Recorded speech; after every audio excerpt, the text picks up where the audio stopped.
And how we doing, everybody? Hello. Welcome to tonight's show. And I am not alone. We have a very special guest. This has been a long time coming, and it is finally happening. We are finally doing what do they like to say? Like the what was it? The Avengers. When you what was the term again? Where you cross the universes and whatnot? Is I forget what The that's called. multiverse.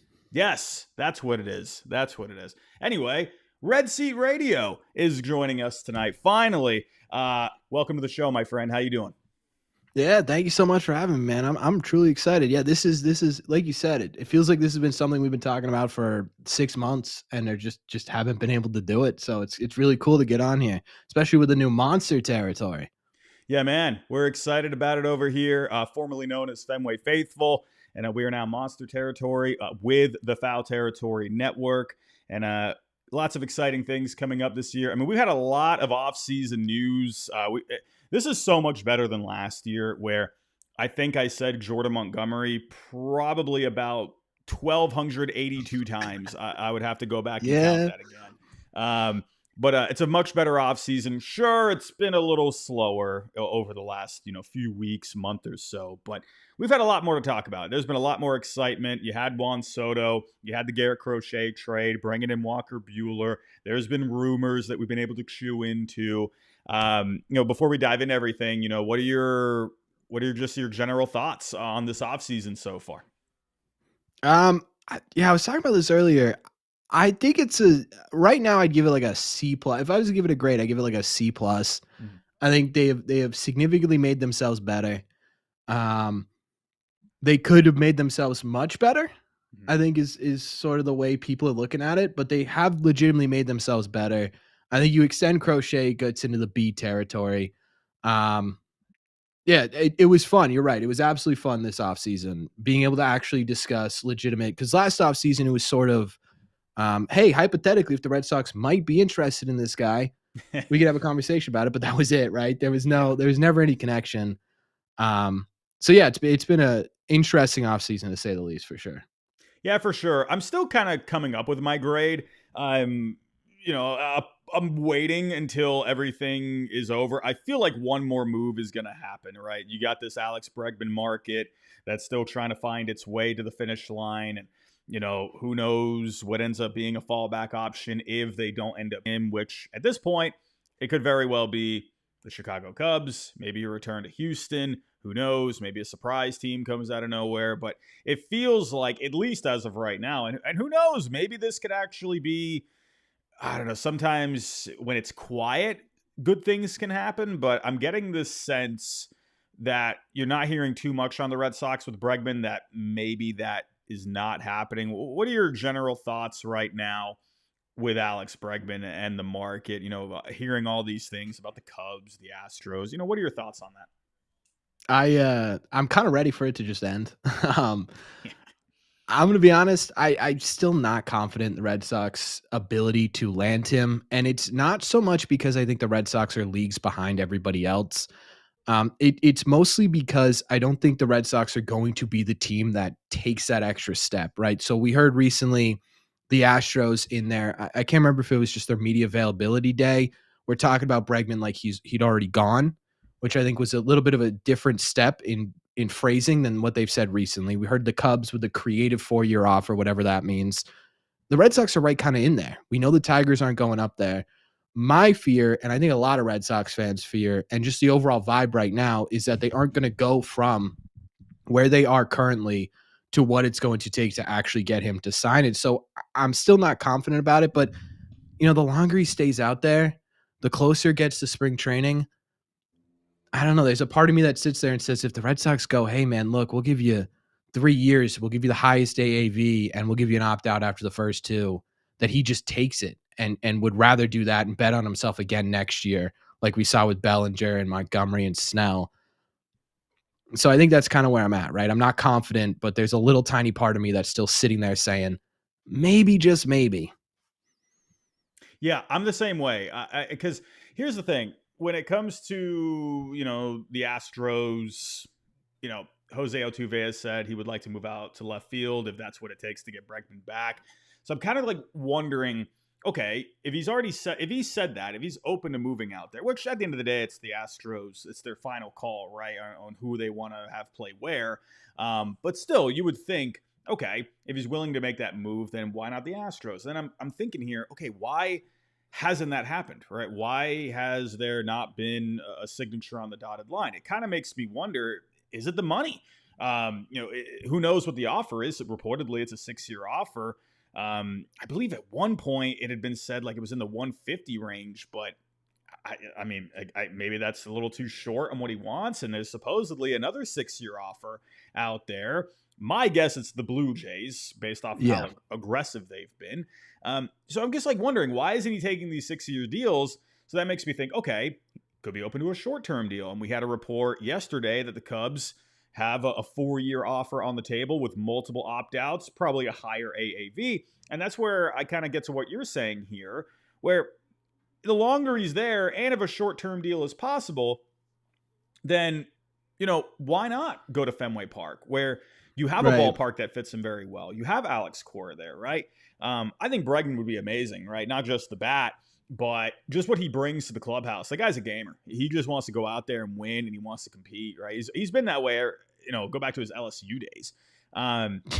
So I'm with you right there, right? We'll see what ends up happening when it comes to whether or not he comes here. But that leads to the big story of today. And before we do get into that, everyone, if you can, hit that like button for us. We're trying to get to 100 likes for tonight. If you are new to the channel, think about subscribing down below. We're trying to get to 3K by opening day. And also, tonight's show is sponsored by Baseball America. If you're here on YouTube, you can see the QR code right there on the screen that'll bring you to the checkout for a 1-year subscription. Use the code Monster30 and you get 30% off on your first year. Corbin, I'm telling you right now, I mean, you might want to even get that yourself, my friend. That's a pretty good deal. 30% off for an entire year of Baseball America. I've been a member of Baseball America now for probably about 6 years, and I get all my information on there. You can go back 20 years, 30 years, and find old scouting reports, for crying out loud. So great stuff over there. Thank you to Baseball America. So getting into it, Nolan Arenado, man. If the Bregman thing doesn't work out, I got to ask you, what are your initial thoughts on Arenado? I feel like you got like two camps right now, right? Two sides where you got people that love the idea, right? Arenado, right? One of the best third basemen of all time. Defense is great. But then you got the other side where they absolutely hate the idea, where the bat is regressing. You look at the advanced metrics over the past couple of years. The power is going down a little bit. And then you wonder what happens with Raffy. Does he go to DH? If he goes to first base, then what do you do with Casas, right? So there's a lot of things going on in this scenario. I got to ask you, like, what are your initial thoughts here on Arenado? Is it weird to say in the middle? like I know it sounds so That's why dumb. I'm like, why is there such this divide? Why isn't there just more of the middle ground? But if I feel like it's either left or right, or so it's interesting. Yeah, it's a weird thing to say you're in the middle on something, but I look at Arenado and there are legitimate benefits to it. I think we could focus on the bat in kind of another conversation, but just strictly talking about defensive alone. And again, you're going to have to move Rafi. That's going to have to happen, which makes this entire thing incredibly complicated.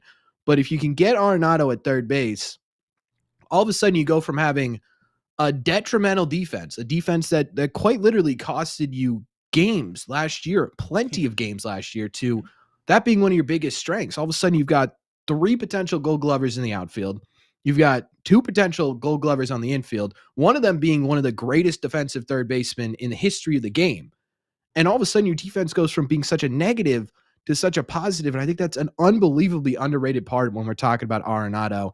The other thing is, too, a lot of people immediately go, he's regressing, it's done, right? This is it, back end of his career, age. And statistically, you'd be correct. But I do think there's some legitimate merit to 81 games at Fenway Park for a right-handed hitter that pulls a lot of baseballs. He's a doubles guy. He's been a doubles guy his entire career. That's not going to get worse playing 81 games at Fenway Park, right? He's still making enough contact where the bat is viable. So you combine the two of those things and you sit there and you say, well, this makes some legitimate sense. There's some legitimate reasoning as to why the Red Sox would want it. I think the reason more people are against Arenado is not so much, okay, how does the fit actually look? It's how do you actually get him onto the team, right? Because every time Arenado has been mentioned with the Red Sox, it somehow happens that either the day after or in the same article, you also get Casas, right? Casas is going to Seattle. Casas is going to St. Louis with for Arenado and some other pieces. I think that's why people get so separated on the issue. If you can figure out a way to get Arenado, Casas, and Devers into the same lineup, I think everyone would be kind of happy with it, to be honest with you. So Yeah, I'm yeah. in the middle. Yeah, that's where I think the big divide is. I talked about this on last night's show. I think everyone, for the most part, now I know there's definitely some people that just don't even like the idea of Arenado being the right-handed bat. I can understand that. But I think for the most part, that's where people have the issue is where's the fit? How do you construct the infield at that point? I think most people are okay with the fact if Arenado plays third and Rafi goes to DH. Now, I always just try to be as realistic as possible. That's how I've always been. I always go down the middle. I just wonder if they're going to be able to move Masataka Yoshida at that point. That's where, because like, yeah, that's the easy solution right there. Put Rafi at DH, right? I mean, focus on the bat, be the next, big poppy in Boston. But what do you do with Yoshida? Is there a team out there that will take him and the contract, even if you eat some money? You look at the limited defensive versatility that he has. He's basically just a left fielder at best, if he can even go out there. Who knows what's going on with the shoulder at this point? But really, at most, he's a left fielder and not even a good one at that. And you look at, really just him being a light DH. So are there teams out there that would like to bring him on? So I just wonder about that. It's interesting because when you think about the fact where with Casas, right, this is where people don't want to get into the conversation, right? Where the only way, to me, I think you should move Casas if you get back a haul for this guy, right? There's so much there's so It's much the only way you upside can with move him. him. I'm not just giving him away just to bring in Arenado. I think for me right now, the best spot, if you were to do this trade, be to move Rafi to DH. Kind of what are your thoughts with that and Casas in first base and whatnot? It is in my opinion, it's the only solution. You nailed it, right? Trading Casas right now, unless you get the perfect deal, and the perfect deal isn't coming along because he's coming off of a down year and an injury, right? So that perfect deal isn't on the table, which means it unless you're willing to settle on a Tristan Casas trade, which the Red Sox shouldn't be. Um, it doesn't make any sense. Moving Massa is the only thing that does make sense. But you're right. There's not a team out there unless you're willing to eat most of it, which honestly, I don't think is totally out of the realm of possibilities, depending on how much you can get of the Cardinals to eat the Nolan Arenado trade, right? If they come in here and it was what I think we just talked about this on my live stream, 15 million total was the offer to the Houston Astros. If they get that up to 20, the Red Sox might be more comfortable taking 9-10 million a year off of the Masataka Yoshida deal because Yep. you're going to be able to afford to do that. So I don't know. Does Arenado make it easier to move Massa? I don't know. Yeah, it'll be interesting. I mean, there's definitely going to be some money involved with this, and I'll even touch on this. I could see some people being a little on this report. However, I will bring up this account on Twitter because Chris Cotillo has given a bit of a shout out to this account on Twitter before, and if you know Chris, right? Obviously, he's in the weeds when it comes to all the Red Sox news out there. I'll tell you this right now. He's very particular on who he trusts and who he doesn't, right? He's done this a long time. And the fact that he mentioned Cardinals Live on Twitter at one point, Mm-hmm. and that I think goes a long way. So, Cardinals Yeah, Live, absolutely. if you still have some trust issues there with accounts out there, I understand, but I would at least pay attention to what he's putting out there. And he put this out here today. Nolan Arenado to the Red Sox is gaining serious steam.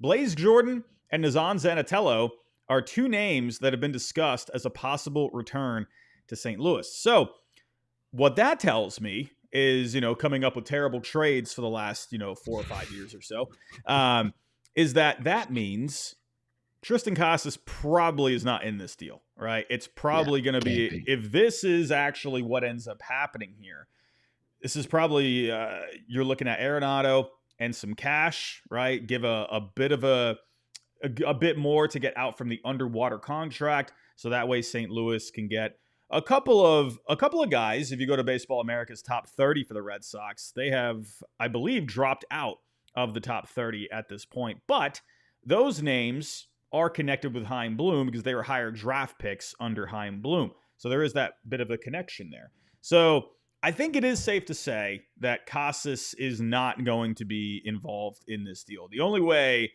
at this point, if Casas gets moved, is if Seattle just says, all right, we really need a bat.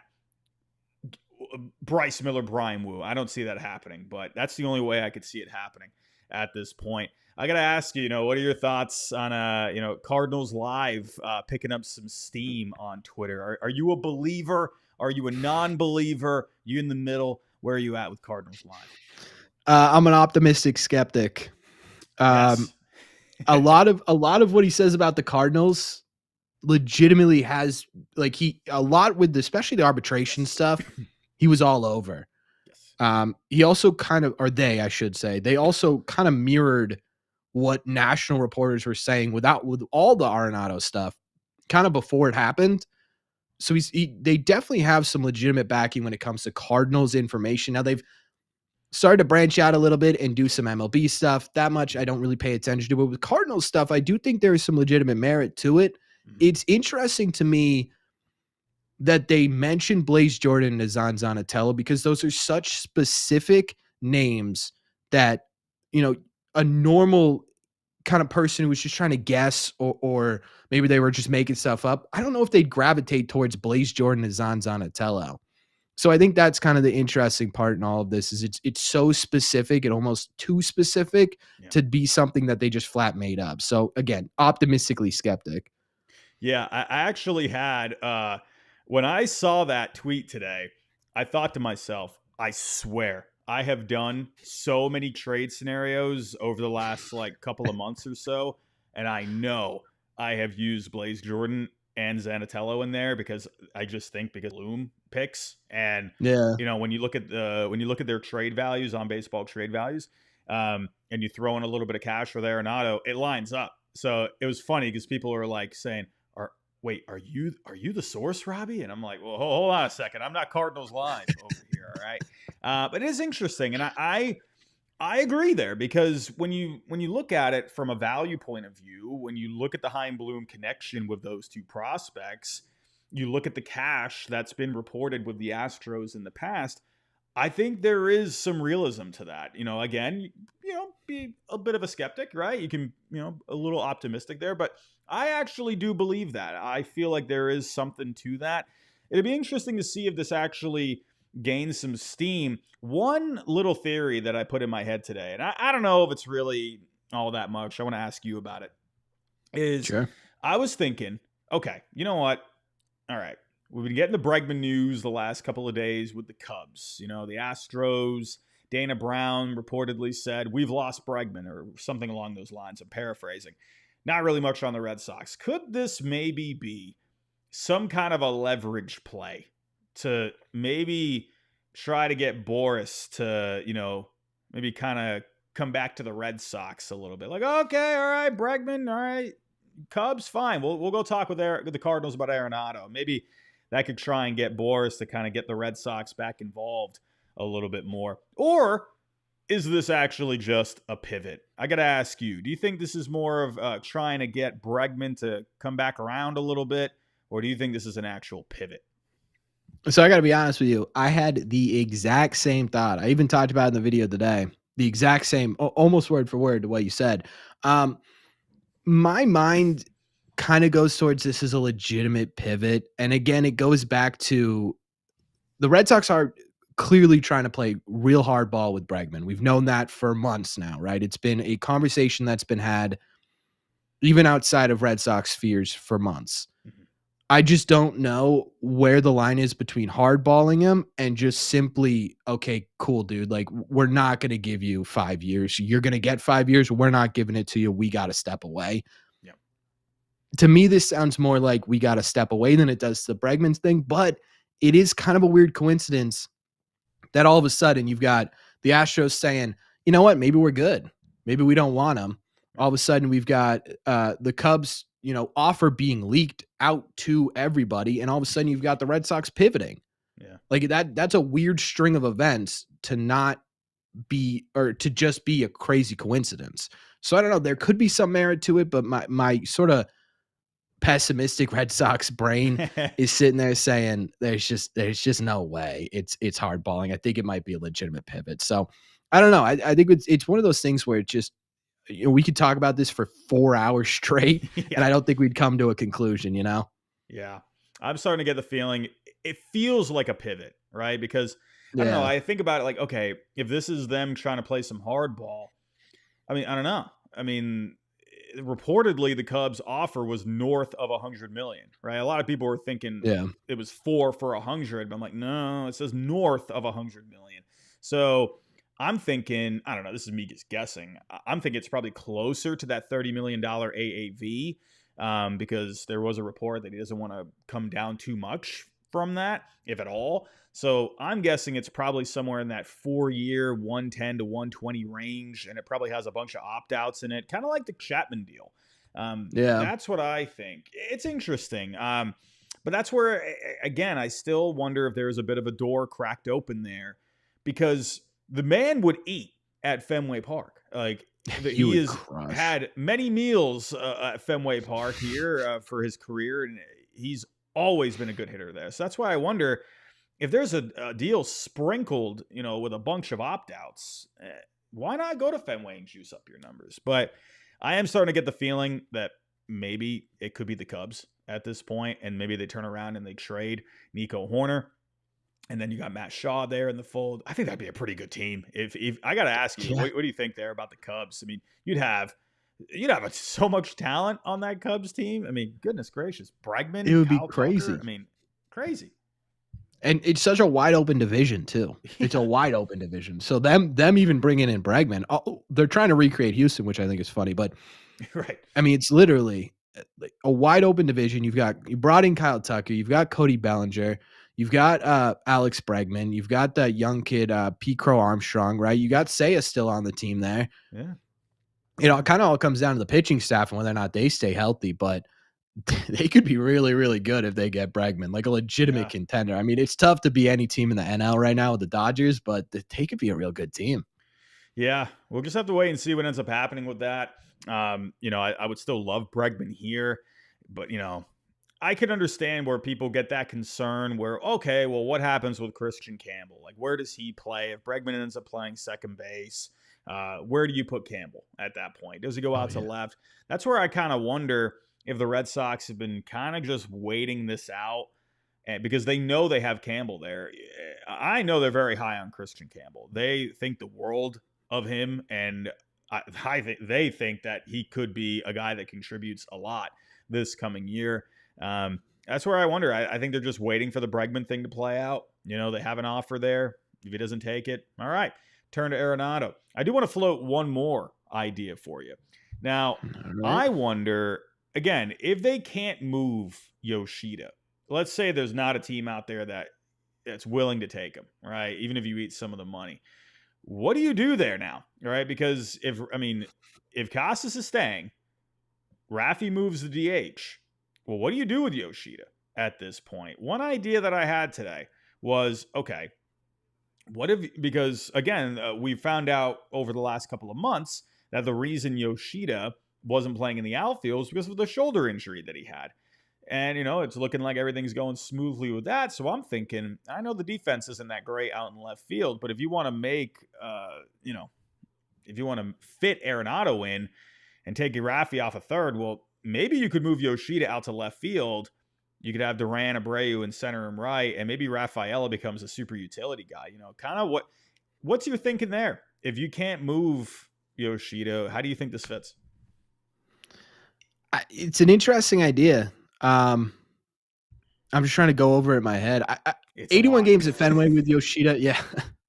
81 games with Yoshida in left field at Fenway, I don't think would be the end of the world. It's tough for me to sit here and say that Yoshida should get a majority of the starts in left field when, again, you go back to the defensive issues the Sox have had for so long, and the fact that right now, even if you end up moving off of, say you do move Cedon to a super utility role, you can put Roman Anthony in there and he's a Gold Glove contender as well, right? So it's just such a defensive problem, I think. Yeah. But would it be the end of the world? I don't know. Then you have the conversation of, with Christian Campbell, it's a little bit different because if Bregman comes in, Christian Campbell's really hard to block because he can play second base, he can play shortstop. I don't think they love him at third base, but he could do third base. He could play center field, left field, right? You can find a spot for Christian Campbell. Yeah. Roman Anthony is maybe the bigger impact player here, potentially. And all of a sudden, you're going to move Moss into the outfield full time, make Cedon a super utility.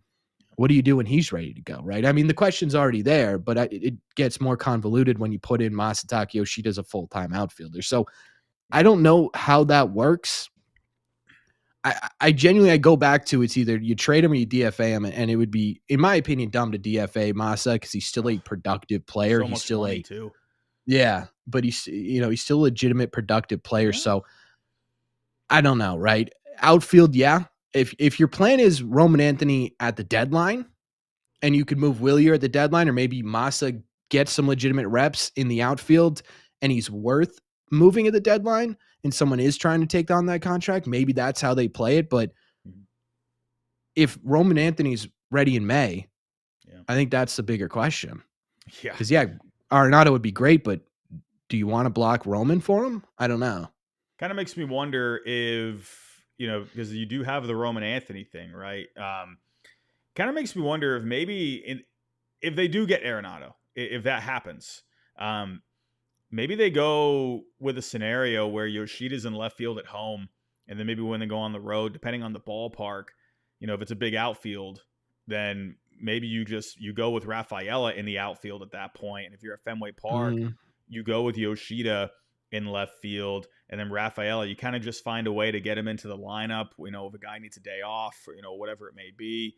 And then I wonder, you know, and when Anthony's ready, that kind of makes me wonder, do you maybe just DFA Yoshida at that point? yeah, That's where, at the end of the day, it's a good problem, I think, to have, right? Because it obviously that is. just means they have guys that are capable of being very solid contributors.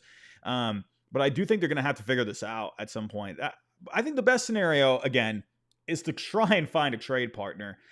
Who knows if that'll happen? I've thought about some teams. I don't know if you've been thinking of any teams. I've thought of maybe the Padres, but payroll's been a little weird for them over the last couple of Yeah, I don't know if they years. take it on. Yeah, maybe the Giants, maybe even That's what I Houston. was thinking. Maybe even Houston, right? They got the short left field out there. Maybe that'll be good where he can go play some outfield there. Yeah. Jordan maybe play. How much? It's interesting. I think a lot is going to happen here over the next. I mean, what is the date today? It's the 5th. I mean, we got what, a week? I think we're a week away from pictures and catchures. Wow, it just Exactly a dawned on week, me. I think. Yeah. I think a lot's going to have to happen over this next coming week. I feel like you're starting to feel it a little bit, but A little bit. we'll just have to keep an eye on everything as we go. But enough of the Arenado stuff. We could talk about this for like 8 hours. I got to ask you, man. The PECOTA projections came out this past week. I did a video on it on the main channel. And I probably went a little too high on some of the wins that I was thinking, because I always forget. Well, if a team's going to win and other teams are going to have to lose, I always forget about that part. So that's the half glass full in me. But with the Red Sox, this was one team out of all 30 teams that I went through. I'm thinking, are you kidding me? 78 wins? PECOTA. Yeah. What are we Yeah. doing? Like, I mean, listen, and listen, this is not Giraffe Neck Robbie talking, all right? This is not the bias. I mean, I understand this is a Red Sox show. I look at things down the middle. There's no way. No. At 78 wins? Are you kidding me? I mean, I got to get your reaction to that. Do you see a scenario where this team is a 78 win team? Sure, yeah. If we get Yeah. decimated So, by injuries once again, yeah. Like I made a video just tearing this apart oh, because so much of it was just it felt like everyone else in the AL East got their best case. The fact that the Blue Jays, they believe, are 10 wins better yeah, than they were last year is mind-boggling to me. yeah, But it really felt like everyone got best case scenario, and then they went with the Red Sox, and Crochet's pitching 120 innings, Bueller's pitching 130 innings. No one on the Red Sox outside of Tanner Houck's going to hit over 150 innings, apparently, in the rotation, and Tanner Houck's hitting just 150. You've yeah. got Aroldis Chapman with 40% of the saves this year. Hmm. That to me, there's no way. Even if Hendricks doesn't work out, they're going to go Slayton. I don't know, maybe Guerrero. They're going to find somebody. There's no way they're putting Chapman in as a closer at his age and with his recent history in the closing position. That it's illogical. Yeah. And the other big thing that stood out to me is not only did they have 6 different second basemen scheduled to make appearances for the Red Sox this year, which we know has been a big problem for them and something they are looking to find a solution for, but a minority of those starts are coming from Von Grissom and Christian Campbell? Yeah. How Yeah. how? There's just too much. To me, they've added too much. Sure, you lost a few pieces there. Tyler O'Neill, Nick Pivetta, Kenley, Chris Martin, right? I mean, but they've. I don't think people realize you added a legit 5 wins above replacement guy minimum, at least in my opinion, with Garrett Yep. Crochet. That's very difficult to add. That's why that was such a big trade. You've added, yes, there's upside potential, but you got guys coming back from injury. I think to me that right now, I would say they're an 85 win team at the That's minimum. where I had him. That's kind of where I'm at. Depending on how things go, maybe the team clicks. You get some breakouts out of some guys.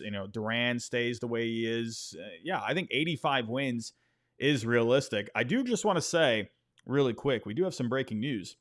I was gonna tell No, you no that Nolan too, yeah. Arenado, no Alex Bregman, Pete Alonso heading back to the Mets. My heart just stopped there for a second because I saw a passing come across my screen.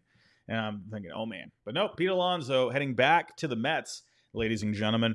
We'll talk about that later on the main channel. But Ooh. yeah, PECOTA projection, listen, Toronto. I could here's the thing with Toronto, right? Because they didn't really lose all that much. I think that's the big factor. When you take a look at wins lost, they haven't really lost all that much, but they've only No. added. I think it's really how much are they going to get? Sure, projection wise, it looks like they've added anywhere from like 7 to 10 wins. But I just I wonder, just don't see what's the it. health going to look like with some of those guys? Are you going to get more out of Springer? Bo Bichette, what's he going to look like? I think Toronto, to be honest, I would put Tampa ahead of Toronto. I think they're being slept on quite a bit because they got a lot of guys coming back from injuries. Shane McClanahan. I think Tampa is going to be just annoying this coming year. I mean, Mm, look at all the I injuries just they had this past year. They were still an 80-win team. To me, I mean, I think Boston though. I think it's just crazy. 78 wins. There's too much it's potential. way too low. I mean, of course, yeah, people are going to be, they got the negative Nancy's out there that say, oh, you're only looking at potential and possible upside, where it's like, It's the only yeah, thing I to mean, look at. yeah, It it's is. like, but like to me, I'm just thinking, it's just too much of it. If you have like maybe a couple of guys that have upside, well then okay, I could see your argument. But when you got like all these guys that are coming back, guys like Campbell and Anthony that could contribute this year, I mean, to me, it's just too much possible upside to ignore. That's kind of the way I am. We'll see. We'll see. Team's not done yet, though. Team's not done. To wrap things up here, got to get your thoughts. Number one Joy. farm system on Baseball America, tonight's sponsor. And listen, I mean, I've spoken to a couple of people in the scouting industry, and I've been told both times. I've seen the Keith Law rankings. I've seen the Kylie McDaniel rankings on ESPN Plus. I think Keith Law had him at 2, McDaniel had him at 4. And I'm thinking in my head, like, okay, well, the people I've spoken to, I mean, they have them as the clear cut number one. So I'm like, what is Keith Law not seeing? What is McDaniel not seeing? Because that's what I've been told. And then today it comes out that they're number one on Baseball America. Um, I got to ask you, man, what are your, how excited are you about this farm, right, moving forward for 2025? For 2025, incredibly. I think obviously the big focus is on Marcelo, uh, Christian Campbell, and Roman Anthony, right? That's when you have three prospects who you could put up against anyone else's prospects in the sport, and you have three of them, you're in a really good spot. But if we're specifically talking about 25, I think one of the more underrated parts of this farm system right now has to be these pitchers that aren't on this top 100 list, but have vastly improved the Red Sox pitching pipeline, right? All of a sudden, you talk about the rotation and the bullpen, and where's the depth coming from? It's coming from guys in this farm system, right? It's coming from Dobbins. It's coming from Priester. It's coming from Fitz. It's coming from potentially Sandlin, Penrod, Guerrero, right? These are guys that, 3 years ago, one, we had never heard of, but two, weren't really in the system. Perales is going to be healthy in the back half of this year, possibly, right? You're talking about legitimate impact pitching pieces that you haven't seen in a long time. And I think that's a big reason why you're seeing that jump. Obviously, again, when you've got three prospects that you could put up against anyone's prospects and probably beat them, that's going to help you get up there. But the fact that you also have these pitchers that, they're not top 100 guys, they're maybe not guys who are going to win you a Cy Young, but all of a sudden you've got this depth that you didn't have 2-3 years ago. You're in a much better spot. I think that had a lot to do with the ratings. I also think guys like Cespedes, Arias, all of a sudden you've got the Garcia brothers. You've got all these guys you just signed from the DR. You got the top, 5-10 prospect in the DR out of them, out of that international draft. And you're not only talking about these three guys, you're talking about for years this pipeline's all of a sudden going to be pumping out position player talent with some Yeah. pitching talent mixed in. It's disgusting in a really good way. I'm gonna bring up a different factor with this farm system. I think one thing that is being slept on here, because and rightfully so, everyone's got their focus on Anthony, Campbell, Meyer. I can't believe I'm about to say this, but I'm actually kind of, sort of, pretty excited about the pitching within the Mm, organization. The yeah. pitching has really taken a step forward. I mean, if you go and again, I'm going to push Baseball America here. Go sign up for the membership. That way, you can go look at some of these prospect rankings. But you got a lot of guys that are really stepping up, like Hunter Dobbins, for example. This guy looked great this past year. He worked on the pitch mix a little bit. He took a step forward this past year. This is a guy where, a couple of years ago, there were some question marks with him, but he looked really good. Connolly early. Obviously, Richard Fitz, they got him back last year. He had a cup of coffee this past year. And another guy that I want to put into the minds of people, still very far away, very young, but keep an eye out for Juan Valera, right? Only 18 years Mm. old as of right now. He made it all the way to A ball last year, had 7 starts. The control is still a little bit of an issue, but he's got great stuff. He's around, the mid 90s as of right now, but for being 18 years old, a guy that can kind of hover around that mid 90 range and he gets up, up to 98. There's a lot to like with him there. I mean, this past year, over 18 games and 16 starts, granted rookie ball, A ball, but ERA at a 1.99, FIP at a 3.36, just under 10 strikeouts per 9 at 18 years old. Juan Valera is a guy that really emerged this past year. Even other guys, like Yordani Monegro, Zach Penrod, there's guys that are really stepping up on the pitching side of things. That is definitely something to keep an eye on for this coming year with this farm system.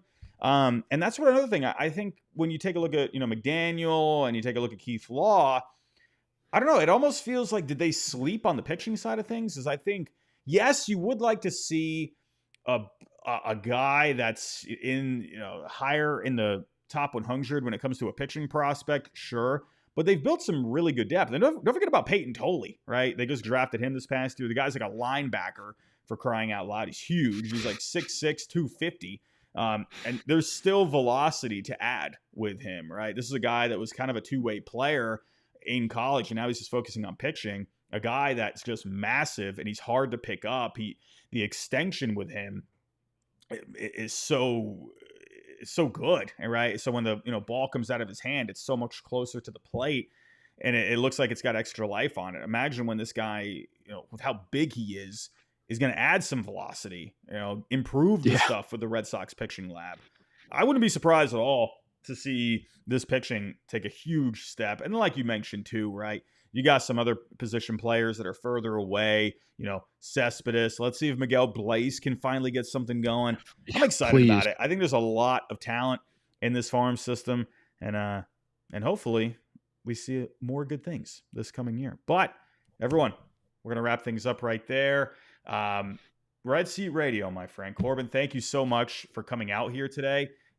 Greatly appreciate this. This has been a long time coming. Let the people know at home, man. A lot of people obviously are here from your channel. They already know who you are. But for the people that don't know yet, tell them where they can find you. What do you got going on over on your channel? Yeah. First and foremost, I really appreciate you having me on, man. It has been something we've been wanting to do for a while, so it's great that we finally got this together. Yes. Yeah, Red Sea Radio, YouTube. Do Red Sox content every day but Saturday. We do our own live stream, a couple hours every week on Wednesdays. If you want to come by and hang out with those. Spotify, Apple Podcasts, anywhere you get podcasts as well. It's all just Red Sea Radio. It's all Red Sox all the time. So yeah, I think that's it. Yeah, man. Well, appreciate you, my friend. And again, everyone, if you can, on the way out, hit that like button for us. Subscribe if you're new. Go subscribe over to Red Seat Radio if you have not already. I'm sure most of you are, but go do that. And again, thank you to tonight's sponsor, Baseball America. Again, use the code Monster30 at checkout. You get 30% off on your first year subscription. Everyone, go have yourself a great rest of your night, and we'll talk to you next time.